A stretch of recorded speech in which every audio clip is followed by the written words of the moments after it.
આ સાધુ આપણા જેવા જ છે ને, એમાં આપણામાં નિમ્ન ફેર શું? તો તમને મહારાજ શ્રીએ તમારા જેવા જ લાગતા છે ને? ફેર છે ભાઈ, ઓ ફેર છે. એકને માયાનો ફેર લાગ્યો છે, એકને ભગવાનનો ફેર ચડ્યો છે. બેયમાં ફેર છે. હરિ અને હરિના ભક્તો ઈ માયાના સંસારી જીવ જેવા નથી, પણ આપણી દિવ્ય દ્રષ્ટિ નથી થઈ એટલે આપણે એને આપણા જેવા માનીએ છીએ. શરણે જાય એ જીવ સુખી થાય. ભરવાડની બકરી પગમાં કાંટો વાગ્યો, જંગલમાં ચાલી જતી હતી, બે બે કરે પણ ભરવાડે સાંભળ્યું નહીં. સાંજ પડી ગઈ, બીજા બધા બકરા લઈને ભરવાડ નીકળી ગયો કે હમણાં વાઘ વરુ આવશે, પણ લંગડી બકરી ચાલી ન શકી, થાકીને એક જગ્યાએ રસ્તા વચ્ચે ફસડાઈને બેસી ગઈ. અરે બાપરે, હમણાં સિંહ આવશે, વાઘ આવશે, શિયાળ આવશે, નાર આવશે, ચિત્તો આવશે, મને ખાઈ જશે, મારું કોણ? આમ ગભરાઈને ચારે બાજુ જોવા લાગીને તો એક સિંહનું પગલું જોયું, અને બકરીએ સિંહના પગલાને જોઈને એવો વિચાર કર્યો કે આ વનનો રાજા છે ને એનું પગલું છે. જંગલમાં આનાથી મોટું કોઈ નથી. જો આનું શરણું મળી જાય ને તો બીજા કોઈની ચિંતા મને ન રહે. અને આજુબાજુમાં લીંટો તાણીને વચ્ચે બેસી ગઈ પગલા પાસે. એમાં શિયાળ આવ્યું. વાહ બકરી, વચ્ચો વચ્ચ મારો શિકાર મળી ગયો. તો કે આ પગલાને જોઈ લે, આ કોનું છે? તો કે સિંહનું છે, જંગલના રાજાનું. તો મેં એનો આશરો લીધેલો છે, હવે તારે સિંહ સામે લડવાની તાકાત હોય તો મને માર. શિયાળ કે એની સામે બાથ ન ભરાય, આપણે હાલ્યા બીજું ગોતશું, બીજે શિકાર કરશું, તારામાં પણ નથી પડવું મારે, આ જોખમ ન કરાય. શિયાળ જતું રહ્યું. વાઘ આવ્યો, નાર આવ્યો, રીંછ આવ્યું, ચિત્તો આવ્યો, દીપડો આવ્યો, ઘણાય આવ્યા ને બધાય ગયા. છેવટે વનનો રાજા સિંહ આવ્યો, હસવા લાગ્યો. લો, આમાં મારે વગર મહેનતે આજ મળી ગઈ. બકરી કે બાપુ, તમારી કૃપાથી તમારા માટે જ બેઠી છું. કેમ આ બેઠી છું? પગમાં કાંટો વાગ્યો તો પણ તને કોઈએ મારી નહીં અત્યાર સુધી? કે મારવા તો ઘણાય આવ્યા હતા, મોટા મોટા માથા. તો પછી તને બચી કેમ ગઈ તું? તો કે જો આ ફરતું લીટું તાણ્યું છે ને એની વચ્ચે આ પગલું કોનું છે? એ તો મારું છે. તો તમારા આશરે આવી હતી ને એટલે બચી ગઈ છું. હવે મારો તોય તમે, જીવાડો તોય તમે. સિંહ ખુશ થઈ ગયો કે મારા આશરે આવેલી તું અને તને કોઈએ ન મારી હોય તો હવે મારાથી કેમ મરાય? હું તો વનનો રાજા છું, જા તારી રક્ષા થશે. હાથીને બોલાવ્યો. હાથીને કે તારા ઉપર બેસાડી દે આને, અને કુણા કુણા કૂંપળા ખવરાવતો એને છેક ભરવાડના નેહડે મૂકી આય. આમ કુણા કૂંપળા ખાવા મળે. ભલા માણસ સ્વામિનારાયણનો સાધુ થાય, હરિભગત થાય એટલે રોટલે સુખી થઈ જાય હો. લાડવા વાળી જોવાય. આ કુણા કૂંપળા ખાઈને જવું છે અક્ષરધામમાં. મિત્રો, શરણું સાચું લીધું છે ને તો શું મૂંઝવણ છે? હવે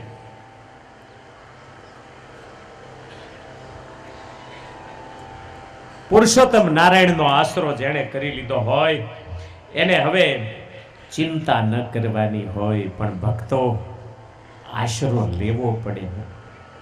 એમાં દ્રઢતામાં ખામી ન જોઈ. ઘડીક આશરો લઈને પાછો છોકરાને કંઈક વળગાડ આવે તો પાછો કોઈ દરગાહમાં જઈને બેઠો હોય મેલું કઢાવવા, એવો આશરો ન ચાલે. આશરો એટલે આશરો. મેં સોંપી દીધી મારી લગામ. હવે તમને ઠીક લાગે તો મને જય પમાડો, ઠીક લાગે તો મને ખાડામાં નાખી દો, મારે બે સમાન છે. આમ આશરો લે એને કહેવાય શરણાગતિ. માં ભક્તિ આવી શરણાગતિ લઈને ભગવાનના ચરણોમાં વંદન કરીને કહે છે કે હે હરિ, હું આપને નારાયણ ઋષિ સ્વરૂપ જાણું છું, આપના શરણે આવી છું. આપની પાસે મારી એટલી જ વિનંતી છે કે મારા અજ્ઞાન રૂપી અંધકારનો હૃદયમાંથી નાશ કરો. તમે અજ્ઞાન રૂપી અંધકારનો નાશ કરવા સક્ષમ છો, માટે હું આપના શરણે આવી છું. જે રક્ષક ન બની શકે એના શરણે જવાથી કાંઈ નથી.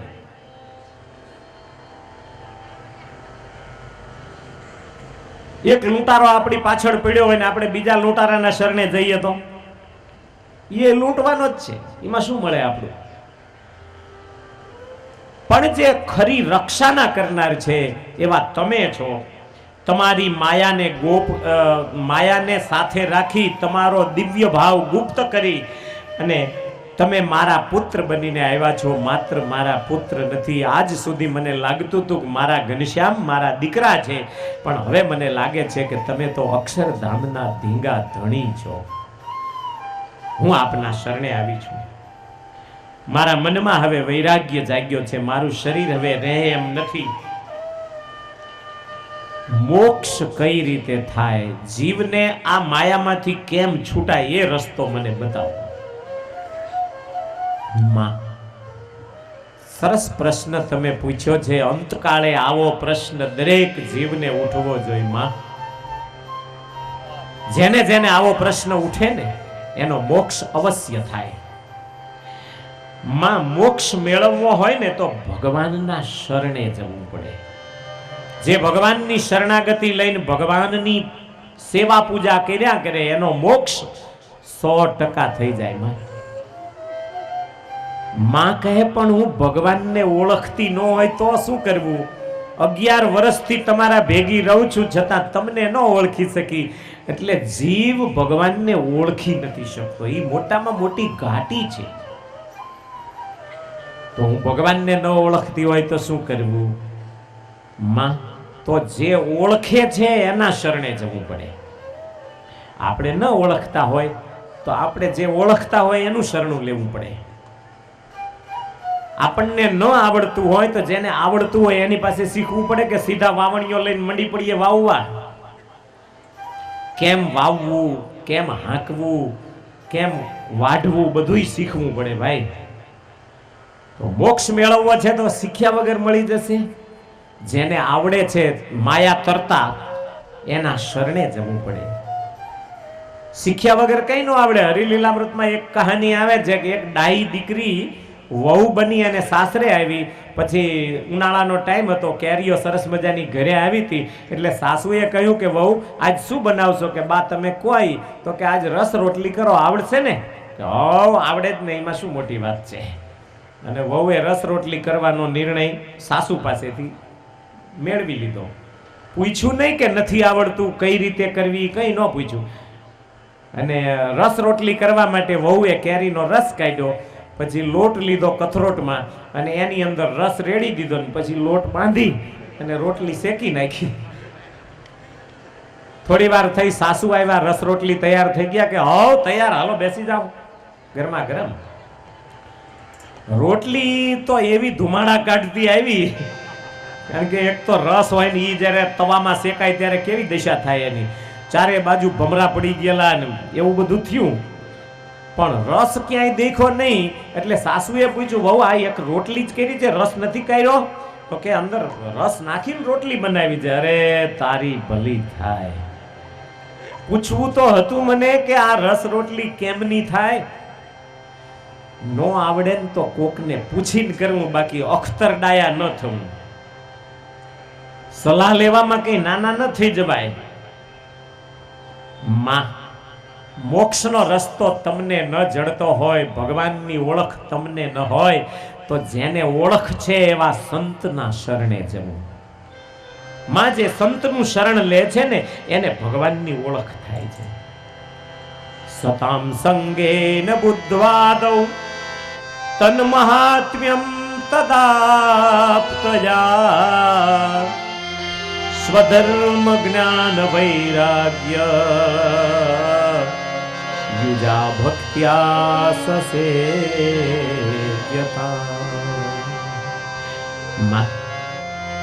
પ્રથમ સંતના શરણે જવું, સદગુરુના શરણે જવું. એમના થકી ભગવાનનું મહાત્મ્ય સમજવું. ભગવાન કેવા છે, ભગવાન કેવડા છે, એ મહાત્મ્ય સંત થકી, શાસ્ત્ર થકી સમજવું. અને પછી ધર્મ જ્ઞાન વૈરાગ્ય સહિત એ ભગવાનની ભક્તિ કરવી. માં,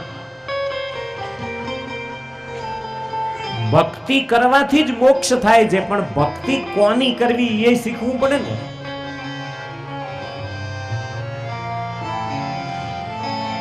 કોના શરણે જવું એ પણ મહત્વની વાત છે. માં, પહેલા સંતને સમજવા. માએ કહ્યું, પ્રભુ આ તો બધી અટપટી વાત છે. ધર્મ કોને કહેવાય, જ્ઞાન કોને કહેવાય, વૈરાગ્ય કોને કહેવાય, ભક્તિ તમારી કેવા પ્રકારની હોય એ તો પછી સમજુ, પણ આ સંતને કેમ ઓળખવા? પછી તો બધું કદાચ સંત પણ ઓળખાવે, પણ સંત કેમ ઓળખાય? ભલભલા થાપ ખાઈ ગયા છે. સીતાજી જેવા સીતાજી, જેને જગતની માં કહી શકાય, જેને ભગવાનની પટરાણી કહી શકાય, અને જેને સૂર્ય નારાયણની પુત્ર વધુ કહી શકાય, એવી સીતા માતા પણ જ્યારે રાવણ ડુપ્લિકેટ વેશ લઈને આવ્યો ને, તો ભિક્ષા આપવા બહાર નીકળી ગયા, ઉપાડીને લઈ ગયો. એમ કદાચ કોક રાવણે આવી જાય આપણી પાસે, ખંભે નાખીને લઈ જાય. માટે સાધુને પહેલો ઓળખવો પડે, સાધુને ઓળખવાની દિશા સમજવી પડે. માં કહે છે કે સંત કેમ ઓળખાય? શ્રી હરિ કહે છે કે માં, સંતના લક્ષણોથી સંતને ઓળખાય. કોઈ પણ વસ્તુ લક્ષણથી ઓળખાય. દજાડે તો અગ્નિ છે એ નક્કી થાય, ઠંડક આપે તો બરફ છે એ નક્કી થાય. દરેક વસ્તુના લક્ષણ હોય છે. એમ સંતના પણ લક્ષણ સમજવામાં. માં કહે છે કે સંતના લક્ષણ મને બતાવો ને. તમામ જગતના જીવોને કામ આવશે. માં કહે છે, દયાલવઃ ક્ષમાશીલઃ સર્વજીવ હિતેચ્છવઃ તિતિક્ષવશ્ચાનસૂયઃ શાંતઃ અનુદિતારયઃ. માં, સંતના ઘણા લક્ષણો હોય છે. મને લાગે છે કે ગ્રહસ્થના લક્ષણો બહુ ઓછા મળે જોવા, પણ સાધુના લક્ષણ ઘણા મળે. કારણ કે તમારા માથે ક્યાં જવાબદારી છે કે તમારે કોઈને શરણે આવે એને અક્ષરધામમાં લઈ જ જાઓ? સાધુની જવાબદારી છે. એટલે એના લક્ષણ જાણવા જરૂરી છે. તમારા લક્ષણ જાણીએ કે ન જાણીએ, લખણ જાણીએ કે ન જાણીએ, કાંઈ ફેર ના પડે.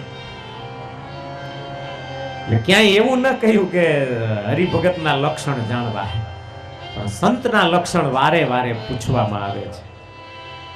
સંત કોને કહેવાય? જે દયાળુ હોય. હવે જો થોડાક ફટાફટ આપણે ઉપાડશું લક્ષણોને, એની બહુ ચર્ચા નહીં કરું, નહીંતર આ એક એક લક્ષણમાં અડધો અડધો કલાક લઈએ ને તોય માંડ સમજાયા. દયાળુ, ક્ષમાશીલ, સર્વ જીવના હિતેચ્છુ, સુખ દુઃખને સહન કરે એવા તિતિક્ષુ, અસૂયા રહિત, શાંત.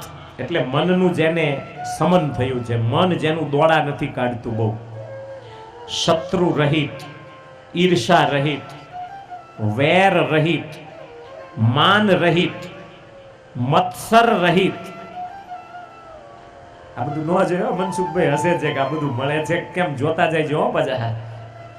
મત્સર રહિત,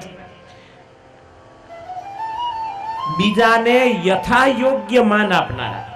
વધારે પડતું નહીં હો પાછું, નહીતર દાદા ખાચર બહુ થઈ જાય, પર્વતભાઈ બહુ થઈ જાય. અમારે આ તો દાદા ખાચર જેવા છે, આ તો અમારે પર્વતભાઈ જેવા. એટલું બધું માન ન દેવું. પર્વતભાઈ દાદા ખાચરનું રૂવાડું આપણે નથી. મને હું શરૂમાં કથા કરતા શીખ્યો, પછી ધાંગધ્રામાં મેં કથા કરેલી બ્રાહ્મણની ભોજનશાળામાં, બહુ મજા આવેલી. પછી એક હરિભક્ત મારી પાસે આવ્યા કે તમે બાકી મોરારી બાપુ જેવી કથા. મેં કીધું ટાયર તૂટી જાય છે, આમાં હવા ભરશો નહીં. ઈ વખતથી સમજી ગયો કે આ બધા ટાયર તોડવાના જ ધંધા કરે છે. બહુ હવા ન ભરવી. હો વાહ વાહ વાહ વાહ વાહ વાહ કરે નહીં ને હવા હવા કહેવાય. યથોચિત માન આપવું, વધારે પડતું નહીં. એની જેટલી યોગ્યતા હોય, જેટલું કાર્ય કર્યું હોય, જેટલી એની ક્ષમતા હોય સહન કરવાની માનને, એટલું માન આપવું.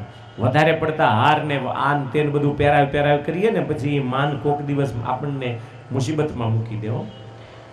યથા યોગ્ય માન આપનારા, પ્રિય અને સત્ય બોલનારા. જેણે કામને જીત્યો છે, ક્રોધને જીત્યો છે, અહંકારને જીત્યો છે, અહમ અને મમતાથી રહિત છે, પોતાના ધર્મમાં દ્રઢ વર્તન રાખે છે, દંભ રહિત છે, અંદર બહાર પવિત્ર છે. ઇન્દ્રિયોનો જેણે નિગ્રહ રાખ્યો છે, 5 ઇન્દ્રિયોમાંથી એકેય છૂટી નથી મૂકી દીધી, જેનું જીવન રૂજુ છે. રૂજુ એટલે સરળ,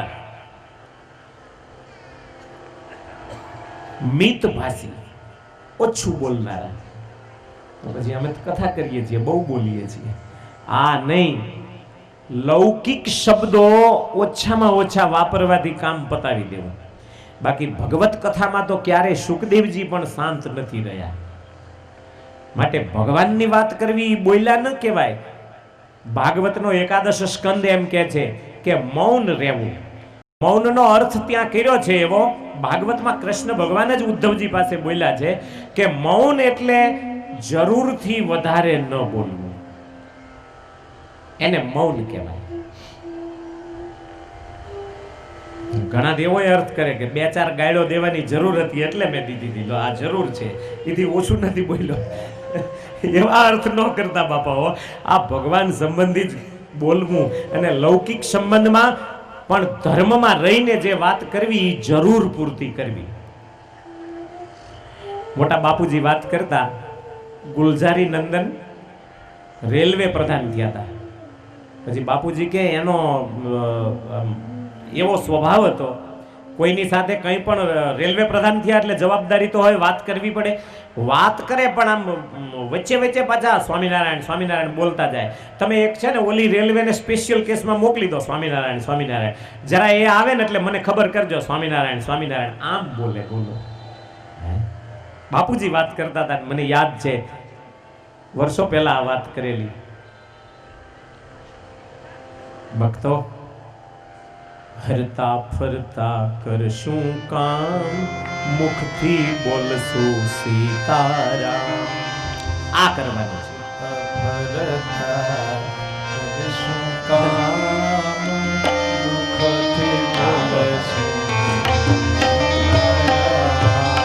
હરતા ફરતા કરશું કામ, મુખથી બોલશું.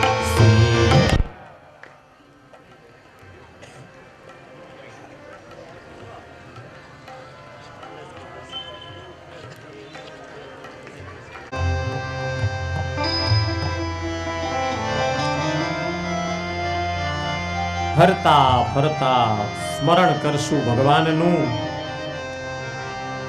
એ તો કરવાનું જ છે. કામ કરતા કરતા હરિસ્મરણ તો ચાલુ જ રહેવું જોઈએ. હરિના સ્મરણમાં બોલવું ને ન બોલવું એવો પ્રશ્ન નથી. સંતના લક્ષણ આગળ વધારતા કહે છે શ્રી હરિ, જે સંત જીતેન્દ્રિય હોય, પ્રમાદ રહિત હોય, સુખ દુઃખના દ્વંદ્વથી પર થયેલા હોય, ધીરજ વાળા હોય, મન વગેરે જ્ઞાનેન્દ્રિયો, અંતઃકરણ, શ્રોત્ર ત્વક વગેરે જ્ઞાનેન્દ્રિયો અને હાથ પગ વગેરે કર્મેન્દ્રિયો, આ બધાની ચંચળતાથી રહિત હોય, પરિગ્રહ ન કરતા હોય, લાવો લાવો ન કરે, મને આ લાવી દો, મને આ લાવી દો. ભક્તિ સેવા માટે જેટલું જરૂર હોય, ભગવાનના અર્થે જે જરૂર હોય ભલે માગે, પોતાના દેહ માટે ન મગાય. બોધ આપવામાં ચતુર હોય, હોશિયાર હોય, ઉપદેશ કરવામાં જેની હોશિયારી હોય ને એ પણ એક સંતનું લક્ષણ છે. હાવ મૂંગા મૂંગા બેઠા રહે ને એ એટલું એક લક્ષણ ઓછું ગણાય. આત્મનિષ્ઠા વાળા હોય, બધાયના ઉપકારી હોય, નિર્ભય હોય, અપેક્ષા રહિત હોય, જુગાર વગેરે વ્યસનોથી રહિત હોય. જુગાર વગેરે ન હોય પણ અમુકને મોબાઈલના બહુ વ્યસન થઈ જાય. ચાલુ કથાએ ઉપાડીને ભાગે બહાર સીધા મૂકી દેવાનો જે હોય. બહુ મહત્વનું માથે જવાબદારી પૂર્વકનું કામ હોય તો સમજા, બાકી બહુ મોબાઈલને મહત્વ ન દેવું. મોબાઈલ ને બબાઈલ બે હરખું જ કહેવાય. શ્રદ્ધાળુ હોય, ઉદાર હોય, તપોનિષ્ઠ, પાપ રહિત, ગ્રામ્ય પંચવિષયની કથા વાર્તા કરવામાં જરાય રુચિ વગરના, સતશાસ્ત્રના વ્યસની, વિષયમાં આસક્તિ રહિત, આસ્તિક, વિવેકી, મદ્ય માંસના સંસર્ગથી રહિત, દ્રઢ વ્રતવાળા, ચાડી અને ચોરીથી રહિત, બીજાની ગુપ્ત વાતને ગુપ્ત રાખનારા, પ્રકાશ કરનારા નહીં, જેણે નિદ્રાને જીતી છે એવા, જેણે આહારને જીત્યો છે, મળે એટલાથી જેને સંતોષ છે, યથા લાભ સંતોષ સદાઈ, સ્થિર બુદ્ધિવાળા, અહિંસા વૃત્તિવાળા, તૃષ્ણા રહિત, સુખ દુઃખમાં સમાન, નીચ કાર્ય કરવામાં લજ્જાવાળા, પોતાની પ્રશંસા કરવામાં અચકાતા અને બીજાની નિંદા કરવામાં અચકાતા, અષ્ટાંગ બ્રહ્મચર્ય વ્રતવાળા, યમ અને નિયમ સહિત આસન જેમણે જીત્યું છે એવા, પોતાના પ્રાણને જીતીને વશ કર્યો છે એવા, ભગવાનના ચરણારવિંદની દ્રઢ શરણાગતિ વાળા, ભગવાનની ભક્તિ પરાયણ, ભગવાન માટે જ દરેક ક્રિયાને કરનારા, ભગવાનના અવતાર ચરિત્રોને હંમેશા શ્રવણ અને કીર્તન કરનારા, ભગવાનના સદાય ધ્યાન પરાયણ, ભક્તિ વિના એક ક્ષણ પણ નહીં ગુમાવનારા, આવા કોઈ કે છે આ 75 લક્ષણો થયા, અમુકમાં 2 ભેગા છે એટલે આમ 67 લક્ષણો થયા, પણ 2 ભેગા ગણ્યા છે એનાથી 75 લક્ષણ થયા. આવા 75 લક્ષણ યુક્ત જે સંત હોય માં એના શરણે જવાથી આપણો મોક્ષ થાય. આવા સંતના શરણે જાય, ભલે એની કથા ન સાંભળે પણ માત્ર એના દર્શન કરે, એનો સ્પર્શ કરે, એને વંદન કરે, એના ચરણની સેવા કરે, એને એકવાર ભોજન કરાવે, એની એકવાર પૂજા કરે, તોય માં જન્મ જન્મના પાપ બળીને ભસ્મ થઈ જાય. ગંગા જેવી ગંગા આકાશમાંથી ભગીરથ રાજા નીચે લઈ આવ્યા. ભગીરથે કહ્યું કે માં ભાગીરથી, તારે બધાયના પાપ ધોવાના છે. ભાગીરથીએ કહ્યું પાપ ધોયા પછી ઢગલો મારામાં આવે, બધું મારે ક્યાં ઈ કચરો નાખવાનો. ત્યારે ભગીરથ એટલું બોલ્યા હતા કે માં ભાગીરથી, તારામાં જે કંઈ પાપ ભેગા થશે ને, કોઈ સંતો આવશે ને એ તારા પાપને લઈ જશે. તે સંતો મૂંઝાણા કે અમારે આ ઢગલો લઈને શું કરવાનું? તમે ભગવાનના શરણે છો, તમારી પાસે આવેલા પાપને તમે ભગવાનને દઈ દેજો પાછા. આખરે સંત જગતના પાપ ધોવે છે.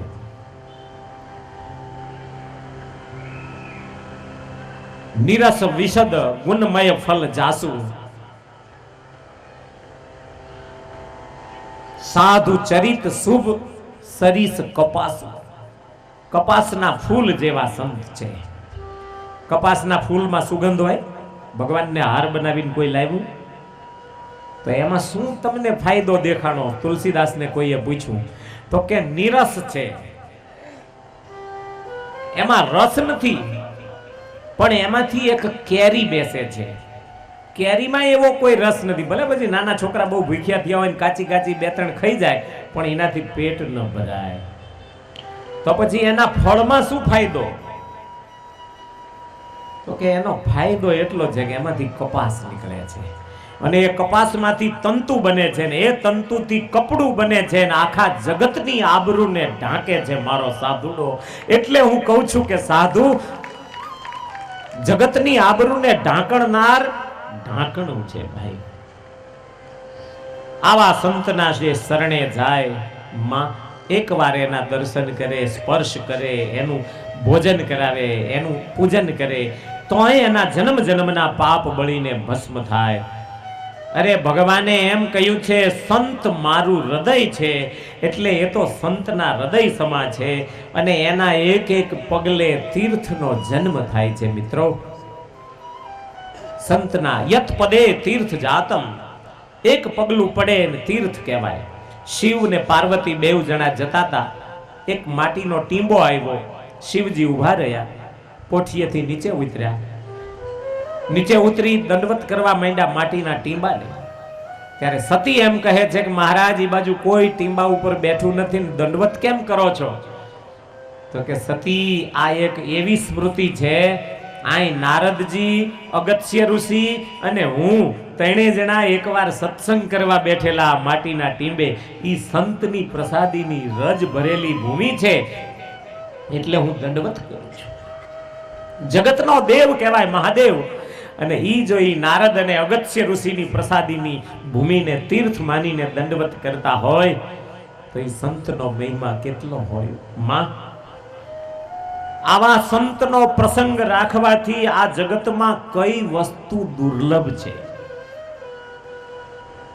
આવા સંતનો આત્મદીપ જાગેલો છે, એનો જે સ્પર્શ કરે એનો પણ દીવો પ્રગટી જાય.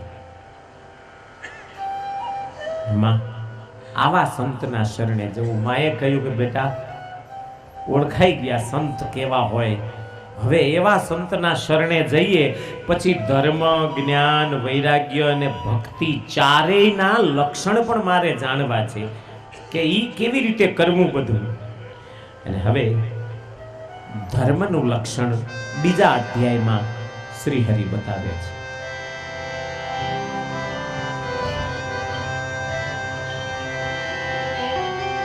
ધર્મના ઘણા પ્રકાર છે.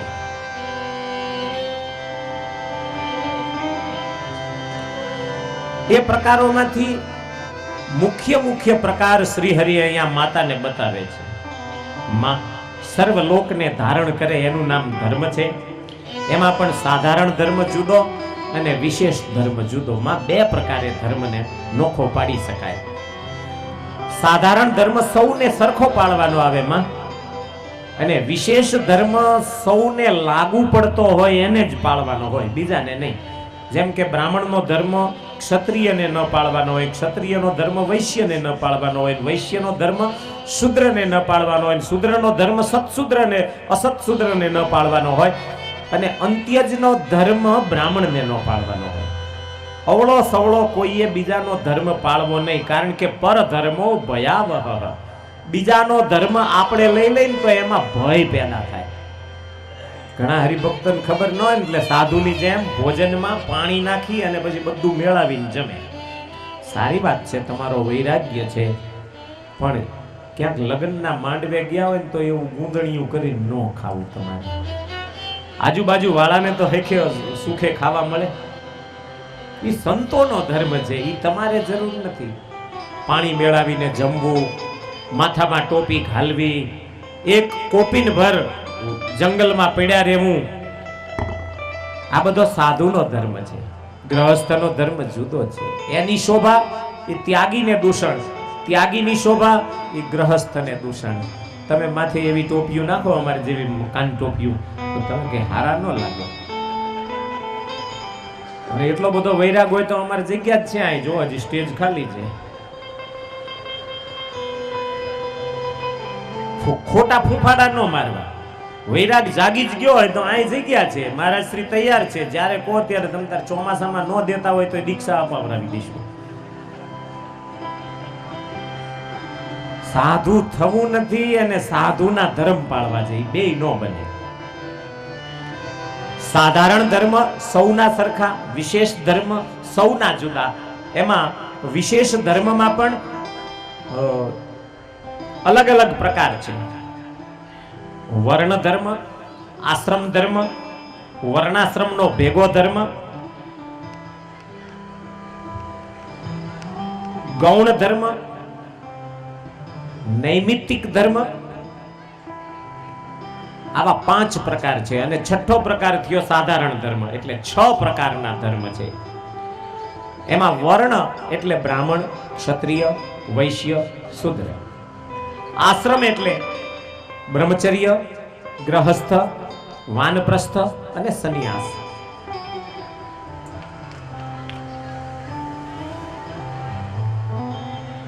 એમાં બ્રાહ્મણ, ક્ષત્રિય, વૈશ્ય આ ત્રણ વર્ણને બધા સંસ્કારો 16 કરવા. 16 સંસ્કારોમાં જ્યારે ઉપનયન સંસ્કાર થઈ જાય એટલે જનોય આપવામાં આવે પછી વેદાભ્યાસ કરવો, યથાશક્તિ અર્થે સહિત અથવા અર્થે રહિત વેદાભ્યાસ કરવો. વેદાભ્યાસ કરતા વખતે જે કઈ નિયમ આગળ આપણે ઘનશ્યામ મહારાજને લાગુ પડ્યા ને એ જ બધા પડે. વેદ અભ્યાસ પૂરો કર્યા પછી જો વૈરાગ્ય હોય તો સીધો સંન્યાસ અથવા બ્રહ્મચર્યાશ્રમમાં કાયમ અથવા વાનપ્રસ્થમાં જવું.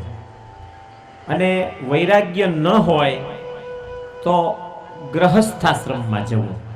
બિલકુલ આશ્રમ વગરનો અનાશ્રમી ન રહેવું. એક આશ્રમ નક્કી કરી લેવું, મારે ગ્રહસ્થાશ્રમમાં રહેવું છે. પણ જો લગ્ન ન થતા હોય તો પછી એ માંડી વાળવો વિચાર. અમુક 42 પહોંચ્યા છે ને હજી વિચાર લઈને બેઠા છે, હજી કોક તો મારો ધડો કરશે ને. હવે નથી થાય એવું ધડો. અમુક સમય મર્યાદા પછી ગ્રહસ્થાશ્રમની રાહ જોવી નહીં. પછી માનવું કે ભગવાન મને ભગવાનનું ભજન કરવા પ્રેરે છે. ગૃહી બુભૂષુ કુલજામ સવર્ણામ સાધુ લક્ષણા અનિંદ્યામ ઉદ્વહેત કન્યામ ન્યાયેનોપાર્જયેત ધનમ. જેને ગ્રહસ્થાશ્રમમાં જોડાવાની ઈચ્છા હોય એને સારા કુળમાં જન્મેલી, જેને શ્રાપ ન થયો હોય, જેનું કુળ વાઈ વાળું ન હોય, કોઢ વાળું ન હોય, મોટો ભયંકર રોગ જેના પરંપરામાં ન આવતો હોય, એવા સારા કુળની અંદર જન્મેલી કન્યા સાથે લગ્ન કરવા. એ પાછી સવર્ણ કન્યા સાથે, અવર્ણ નહીં, પોતપોતાના વર્ણની કન્યા સાથે. હવે વર્ણમાં પાછા ભેદ પાડીએ તો બ્રાહ્મણ, ક્ષત્રિય, વૈશ્ય અને શૂદ્ર 4 વર્ણ છે. તમે ક્ષત્રિય હોય તો ક્ષત્રિયની કન્યા સાથે લગ્ન કરવા, બ્રાહ્મણ હોય તો બ્રાહ્મણની કન્યા સાથે, વૈશ્ય હોય તો વૈશ્યની કન્યા સાથે, શૂદ્ર હોય તો શૂદ્રની કન્યા સાથે. પછી એમાં પટેલ હોય એટલે પટેલની દીકરી જોઈ એવું નથી હો શાસ્ત્રમાં. પણ છતાંય પોતાના ગોલમાં લગ્ન કરે એ વધારે શ્રેષ્ઠ છે. એ અહીં નથી લખ્યું. અહીં તો 4 વર્ણમાં જેને જે વર્ણ હોય એ જ વર્ણની કન્યા લેવી. પણ પોતાથી હલકો કે ઉપરનો વર્ણ ન લેવો. ઉપરનો વર્ણ લે એ વધારે ભયંકર કહેવાય અને નીચેનો વર્ણ લે એ થોડોક ઓછો ભયંકર કહેવાય. બાકી પ્રજાના નાશમાં વર્ણ વ્યવસ્થા જો ન રહે ને તો પ્રજાનો નાશ જલ્દી થાય. આપણને નથી ખબર શંકર 4 ને શંકર 6 ને શંકર કેટલાય આવ્યા છે.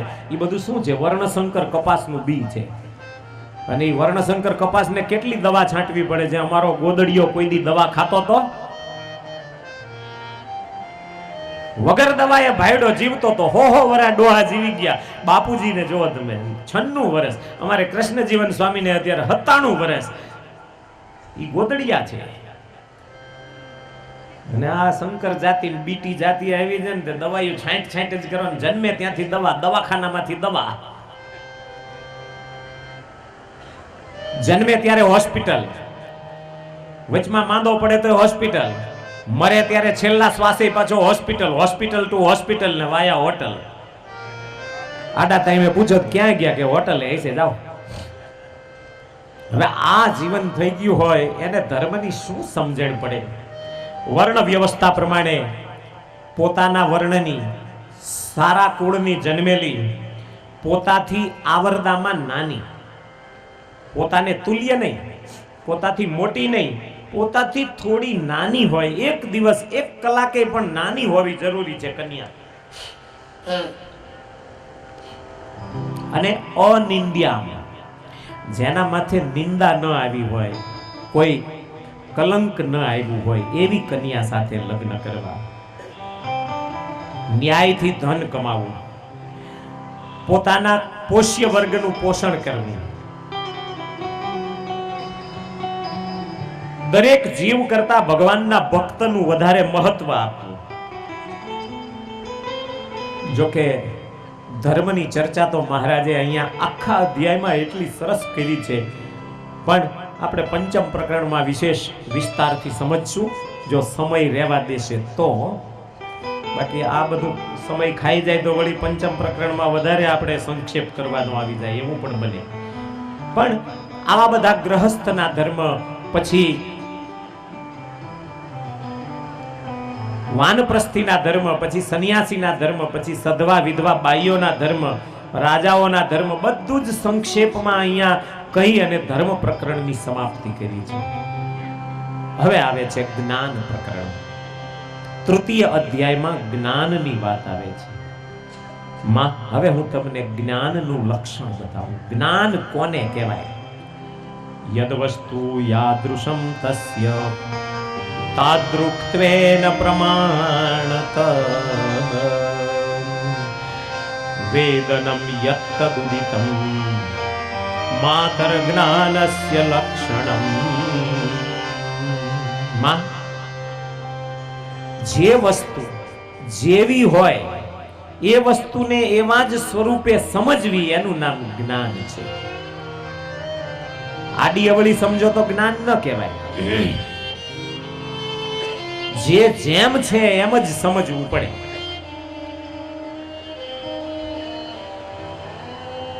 એના લક્ષણો પ્રમાણે જો આપણે એને એ જ રીતે સમજીએ તો જ્ઞાન કહેવાય. જો લક્ષણમાં કંઈ પણ ફેરફાર રહી જાય તો એને જ્ઞાન થયું ન કહેવાય. જેમ કે ઘણા એમ કે છે કે સાધુ રિયાની ભગવાન કહેવાય, તો ઘણા એમ કે છે કે સ્વામિનારાયણ રિયાની સાધુ કહેવાય. હવે આ એકેય જ્ઞાન સાચું ન કહેવાય. સાધુને ભગવાન નો કહી દેવાય, ભગવાનને સાધુ નો કરી નખાય.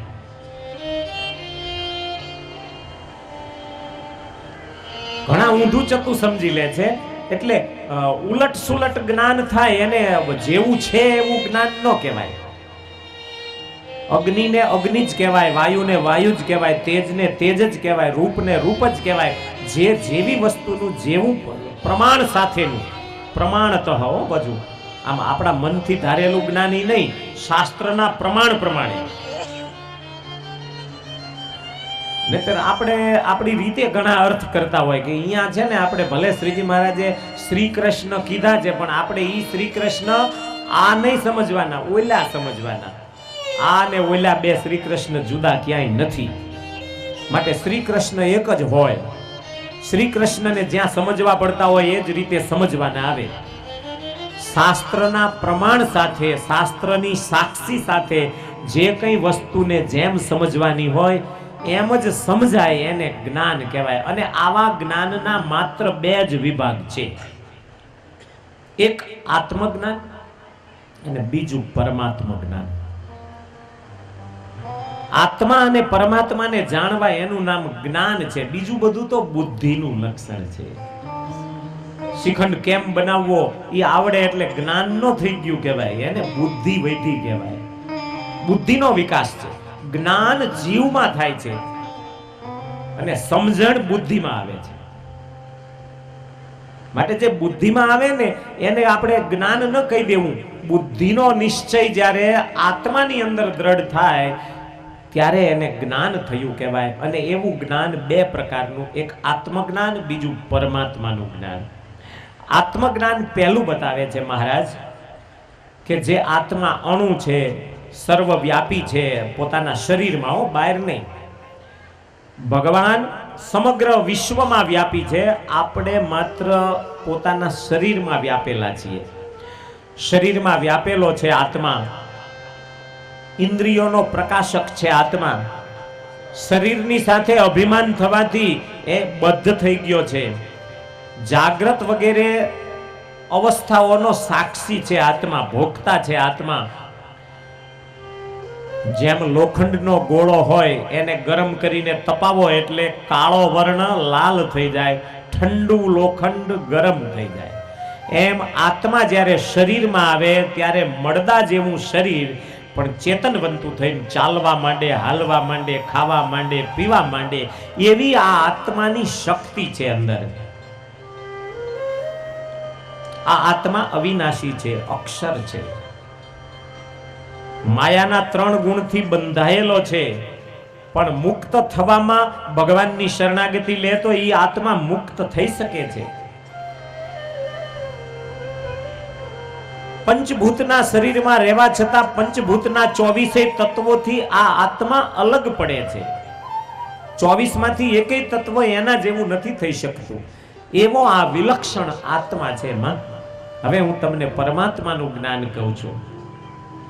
પરમાત્મા દિવ્ય ગુણ વાળા છે, જેને વિષ્ણુ કહેવાય છે. એટલે હવે અહીં વિષ્ણુ શબ્દથી મૂક્યા, આપણે વિષ્ણુ ભગવાનને ક્યાંક હેઠે ઉતારી દઈ તો હાલે આપણું?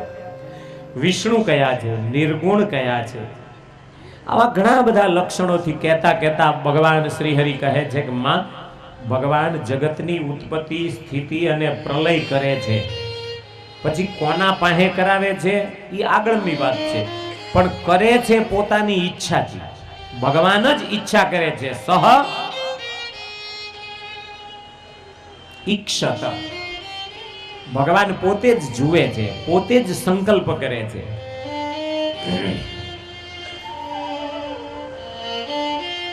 પ્રકૃતિ, પુરુષ, પ્રધાન પુરુષ, મહત્તત્વ, 3 પ્રકારના અહંકારો, એમાંથી પંચભૂત, પંચ તન્માત્રા, જ્ઞાનેન્દ્રિયો, કર્મેન્દ્રિયો, વિરાટનો દેહ, બ્રહ્મા, આ બધાયનું સર્જન ભગવાન પોતે કરે છે અથવા બીજા પાસે કરાવે છે. 14 ઇન્દ્રિયોના દેવતાઓનું સર્જન પણ એ જ કરે છે. આવા ભગવાન પોતાના અક્ષરધામમાં રહ્યા થકા અનંત કોટી બ્રહ્માંડોનું સર્જન કરે, પાલન કરે, સંહાર કરે. એ ભગવાન સદા ઉપાસ્ય છે. માં હવે તમને હું વૈરાગ્યનું લક્ષણ બતાવું. વૈરાગ્યસ્ય સ્વરૂપમ તે કથયામ્યથમાનતે ભગવંતમ વિનાન્યત્ર રાગા ભાવસ્તદુચ્યતે. માં, વૈરાગ્ય એને કહેવાય ભગવાન સિવાય બીજી કોઈ વસ્તુમાં પ્રેમ ન હોય. પોતાના શરીરથી માંડી શરીર સંબંધી કોઈ પણ વસ્તુમાં પ્રેમ ન થાય, માત્ર ભગવાનના સ્વરૂપમાં જ પ્રેમ રહે, એને વૈરાગ્ય કહેવાય. માં, આ વૈરાગ્ય પેદા કઈ રીતે થાય એ પણ બતાવી દઉં.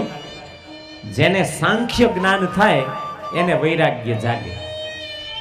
આંખથી દેખાતા તમામ પદાર્થો નાશવંત છે, આવું જેને નાશવંતપણાનું અનુસંધાન થાય એને વૈરાગ્ય જાગે.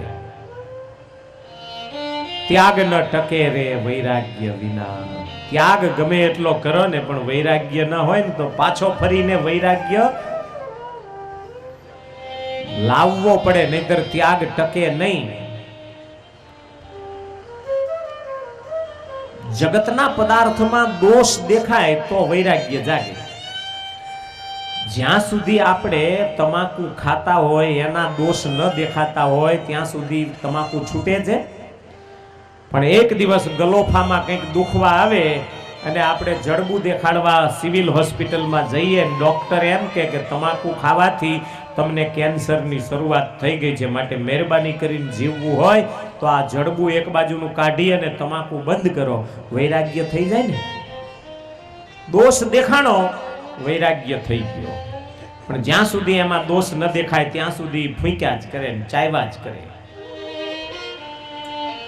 જગતના કોઈ પણ પદાર્થમાં દોષ દેખાય, એના રક્ષણમાં આપણને જોખમ દેખાય, ભોગ પદાર્થો જે છે એ નાશવંત છે એવું દેખાય, હિંસા વગેરે દોષ એમાં થાય છે એ દેખાય, તો આપણને વૈરાગ્ય જાગે. માં,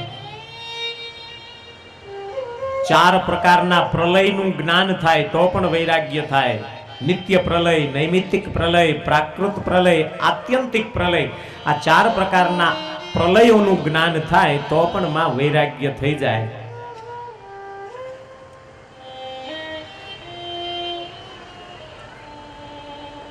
વૈરાગ્ય જ્યાં સુધી ન પેદા થાય ત્યાં સુધી ભક્તિમાં માં વિઘ્ન રહે છે. ભક્તિ સંપૂર્ણ ફળ નથી આપી શકતી. માટે વૈરાગ્ય ભક્તિ જેટલો જરૂરી છે.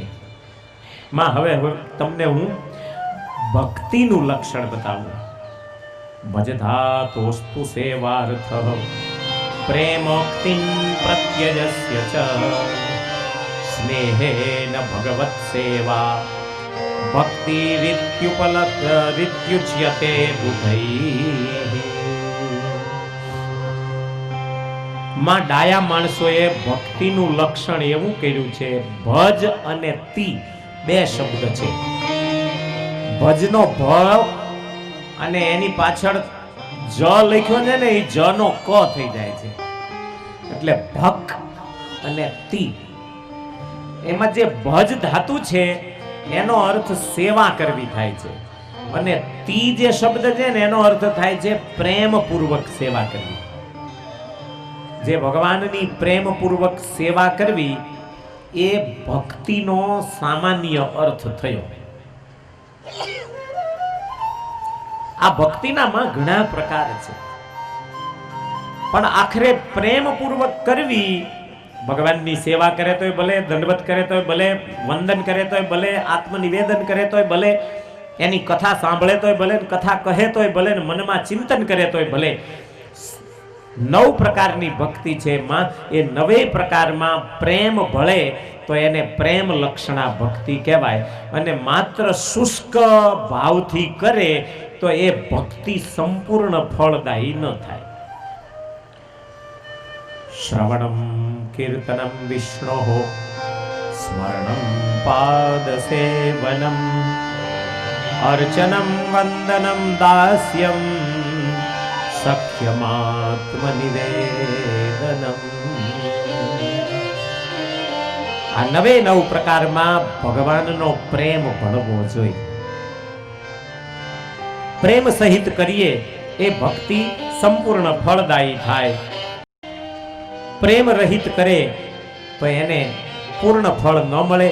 આવી વાત જ્યારે મા પાસે કરી, ભક્તિના નોખા નોખા પ્રકારો બતાવ્યા. શ્રેષ્ઠમાં શ્રેષ્ઠ ભક્તિ નિષ્કામ ભાવે મારું જ ચિંતન કરવું. માં આના જેવી કોઈ શ્રેષ્ઠ ભક્તિ નથી. નિષ્કામ ભાવે કાંઈ લેવાની અપેક્ષા વગર, અનિમિત્તા ભક્તિ, અહૈતુકી ભક્તિ, હેતુ વગરની ભક્તિ. દરેક વસ્તુની પાછળ હેતુ હોય છે. આપણે ખેતરમાં બિયારણ વાવીએ ને ત્યારથી હેતુ નક્કી હોય છે કે આ વખત આમાં આટલો કપાસ પાકશે. હેતુ નક્કી છે. પણ ભક્તિનો માર્ગ એવો છે કે એમાં હેતુ કંઈ નહીં. બસ મારો ભગવાન રાજી થાય, રાજી થઈને મારા ઉપર ખૂબ પ્રસન્નતા વ્યક્ત કરે, આ સિવાય મારે કંઈ જોઈતું નથી. ભગવાનના રાજીપા સિવાય કાંઈ લેવાની ઈચ્છા નથી. એવી અહૈતુકી ભક્તિમાં મારા ચરણોમાં પ્રેમ કરાવે અને એને જ મોક્ષની પ્રાપ્તિ થાય. વહેલી મોડી પણ એવી હેતુ વગરની ભક્તિ તો કરતા શીખવું જ પડશે. 9 ભક્તિના લક્ષણ બતાવી શ્રી હરિ કહે છે કે માં હવે તમારે શું સાંભળવું છે? માં કહે છે પ્રભુ મને સંપૂર્ણ જ્ઞાન થઈ ગયું છે, હવે મારે કાંઈ જાણવાની ઈચ્છા નથી રહી હરિ. હવે બસ સવાર પડી ગઈ છે, તમે જરા સ્નાન સંધ્યા કરી લો. અને શ્રી હરિ સ્નાન સંધ્યા કરવા ઊભા થયા. માને જે ભગવાનના સ્વરૂપનું જ્ઞાન આપ્યું હતું એ જ્ઞાન દ્વારા માં પોતાના અંતર આત્માને ઉતારવા લાગ્યા. ત્યાં તો અંદર હૃદયમાં પ્રકાશ દેખાવા લાગ્યો, અક્ષરધામની મૂર્તિ દેખાવા લાગી. અને શ્રી હરિ વર્ણી સ્વરૂપે અક્ષરધામમાં બેઠા હોય એવા દર્શન થયા.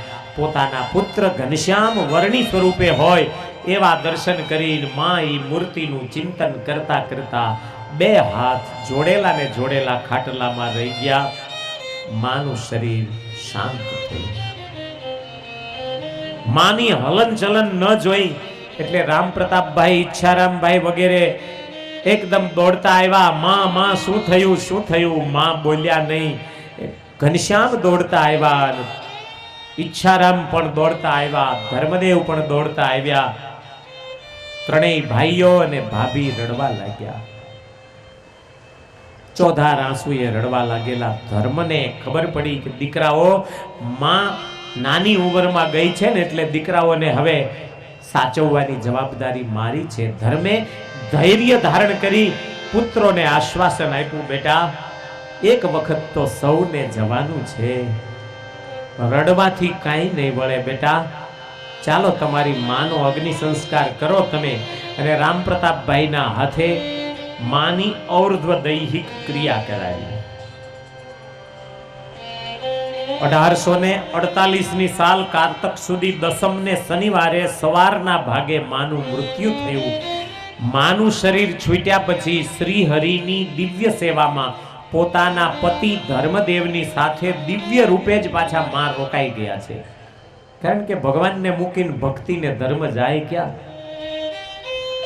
માનું મૃત્યુ જોઈ બંને ત્રણેય ભાઈઓ રડે. શ્રી હરિ તો થોડું અમથા ખાલી આશ્વાસન પૂરતું રડે છે, પણ નાના ને મોટા બેય ભાઈઓ તો ચોધાર આંસુએ રડે. માનો સંસ્કાર કરીને નદીએ આવ્યા. નદીએ આવી ફરી પાછા ખૂબ રડ્યા. ગામ લોકોએ આશ્વાસન આપ્યું, પણ બે ભાઈ બીજા અતિશય રડે છે. તે દેખી પૂરના લોકો કહે છે કે કોઈ તણીએ કદી વિશ્વ માએ બાળાપણામાં મરશો ન માય. ગામના લોકો એમ કહે છે કે અરે રે ભગવાન, દુનિયામાં બધુંય લઈ લેજો પણ ઘરમાંથી માં ન લઈ લેશો. ને એમાંય નાના બાળક હોય એના ઘરમાંથી માં ન લેશો. હજી આ નાનું બાળક છે ઈચ્છારામ 5-6 વર્ષ બેઠું છે અને એનું માનું છત્ર ગુમાવ્યું. બાળક બિચારું કેવા તૃષ્કા ભરીને રડે છે. સૌને દયા આવી. પણ સુવ્રત ઋષિ કહે છે કે રાજા, જ્યારથી માનું છત્ર ગુમાવ્યું ને ત્યારથી શ્રી હરિએ પોતાની ભાભી સુવાસિનીની અંદર પોતાની માનો ભાવ પેદા કર્યો છે કે હવે તમે મારી માં જ છો ને, હવે હું તમારી પાસે લાડ કરીશ. માની પાસે જેમ કરતો તો એમ તમારી પાસે. સુવાસિની ભાભીએ પણ એમ કહ્યું કે ભાઈ ભૈયા, હવે હું પણ એમ માનું છું કે તમારા બે ભાઈઓની માં હું છું. હું માની યાદ નહીં આવવા દઉં, હું તમને દીકરાની જેમ સાચવીશ. અને સુવાસીની ભાભીએ માનું છત્ર લઈ લીધું પોતાના હાથમાં. હો, કેવો દિવ્ય સંસાર હશે કે જ્યાં ભાભી દિયરોને મોટા કરવા છત્ર ગુમાવે ત્યારે માનું છત્ર ઈ ધરી લે અને પુત્રોને મોટા કરી દે. આમ સુવાસીની ભાભી ઉપર હવે માનો ભાવ કરી શ્રી હરિ દિવસો વિતાવવા લાગ્યા. ધર્મદેવનું જીવન પણ વૈરાગ્યમય બની ગયું. ધર્મદેવે હવે મનોમન નક્કી કર્યું કે આજ ભક્તિ ગયા અને કાલ મારે જવું પડશે. હવે સાંખ્ય યોગ દ્વારા મારા આત્માને પણ હું મુક્તિ આપવાના રસ્તે વાળું. અને એક વિધુરનું જીવન કેવું હોય ધર્મદેવ બતાવે છે. હજી 48-49 વર્ષની ઉંમર છે, કઈ મોટી ઉંમર નથી, પણ છતાંય એટલું મન પાછું વાળ્યું, બસ હવે મારા ભગવાનનું મારે ભજન કરી લેવું છે. પુત્રોને બને ત્યાં સુધી કંઈ પૂછે નહીં, ભાગવતના પાઠ કર્યા કરે, મનમાં ઉદાસ રહ્યા કરે. પરિવાર સમજી ગયો કે હવે પિતાજીનું શરીર બહુ ઝાઝુ નહીં રહે. દિવસ પછી દિવસ જતા 1848ની સાલમાં જેઠ મહિનો આવ્યો. જેઠ મહિનામાં વદ પક્ષ પૂરો થવા આવ્યો અને પિતાના શરીરમાં પણ કસર જેવું દેખાયું. શ્રી હરિ, રામ પ્રતાપજી, ઈચ્છારામજી, ભાભી બધાય પડખે આવી ગયા. પિતાજી શું થાય છે? તો કે આજ કંઈક બરાબર નથી લાગતું, કંઈક અમૂંઝણ થાય છે. શ્રી હરિએ પિતાની નાડી હાથમાં ચાલીને કહ્યું, પિતાજી નાડી તૂટક તૂટક ચાલે છે. બેટા આ નાડી છે ને તમારા હાથમાં છે. અનંત કોટી બ્રહ્માંડોની નાડી બેટા તમારા હાથમાં છે. તમે ધારો તો આ નાડી વ્યવસ્થિત પણ કરી શકો, અને તમે ધારો તો આ ક્ષણે મારી નાડીને બંધ પણ કરી શકો. તમારી મરજી. જેમ હોય એમ હું રહેવા માંગુ છું. મને હવે આ સંસારમાં ક્યાંય પ્રેમ નથી બેટા. આ શરીર છૂટી જાય તો મને કોઈ દુઃખ નથી. રામ પ્રતાપને ઈચ્છારામ બે ભાઈઓને ઘનશ્યામનું કાંડું પકડાવીને એમ કહ્યું કે રામ પ્રતાપ, ઈચ્છારામ, જેનું આજ સુધી ભજન કરશો ને, કૃષ્ણ કૃષ્ણના જાપ કરો છો ને, આ તમારા વચેટ ભાઈ એ જ કૃષ્ણ છે.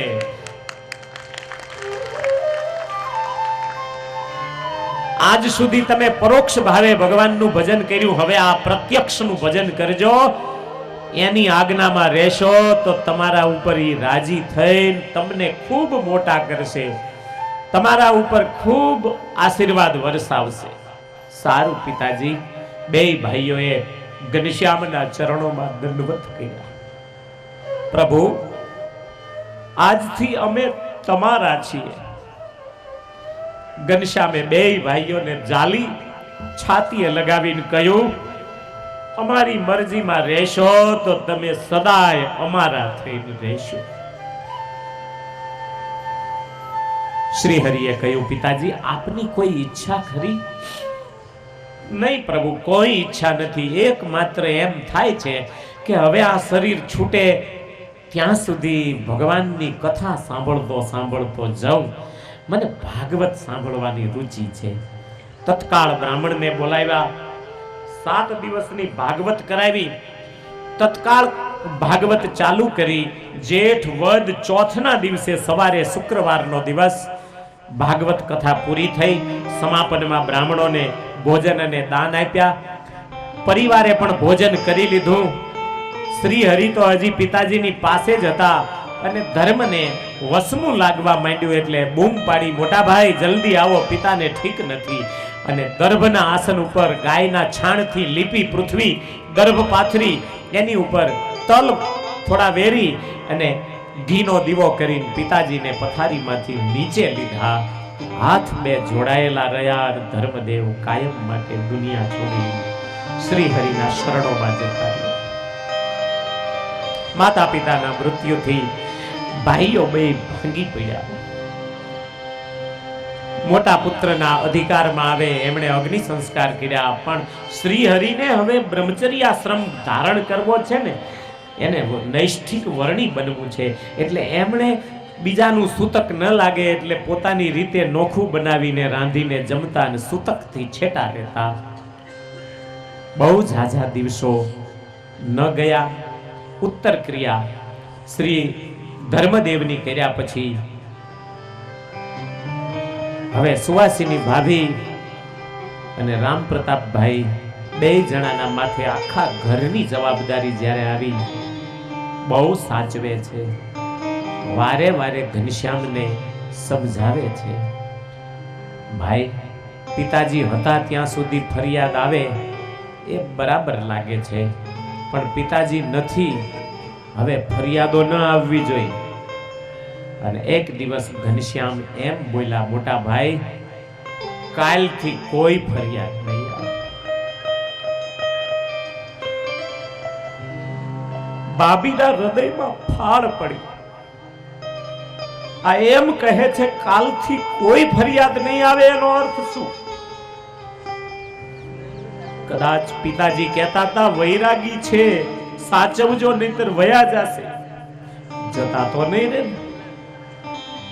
ભાભીએ એકાંતમાં રામ પ્રતાપજીને બોલાવીને કીધું, જુઓ, અડધી રાત સુધી તમારે જાગવાનું, અડધી રાત પછી હું જાગીશ. આપણે એને એક ક્ષણ છેટા નહીં મૂકવાના, નહીતર આ આવેલું રત્ન હાથમાંથી વહી જશે. ભાઈ ભોજાઈએ નક્કી કરી લીધું કે જાગરણ કરવું, પણ ઘનશ્યામને જવાબ નથી. ક્યાં સુધી જાગે? એક દિવસ શ્રી હરિએ કહ્યું, ભાભી, તમે કેમ વારા ફરતી જાગો છો? કાઈ નહીં ઘનશ્યામ, તમે એમ કહેતા હતા ને કે હવે કોઈ દી ફરિયાદ નહીં આવે. એટલે મને વેમ પડે છે કે તમે ઘર મૂકીને વયા જાવ. તો અરે ભાભી, એ તો હું એમ કહેતો હતો કે હવે હું ડાયો થઈ જઈશ, હવે ફરિયાદ નહીં આવે. શ્રી હરિને એમ થયું કે જો આ બે જણા વારા ફરતી જાગશે તો મારો વનવાસ મને નહીં લેવા દે. અને બે જણાને આશ્વાસન આપીને એક દિવસ સુવાડી દીધા અને બીજા દિવસની વહેલી સવારે હવે કેમ જાય છે એ કથા આપણને બપોર પછીના સમયે મળશે. હવે હરિ બને એટલા વહેલા ગુજરાતની ભૂમિમાં પદાર્પણ કરે એવી આપણે અપેક્ષા રાખીએ. અત્યારે હરિનામ સંકીર્તન કરીએ.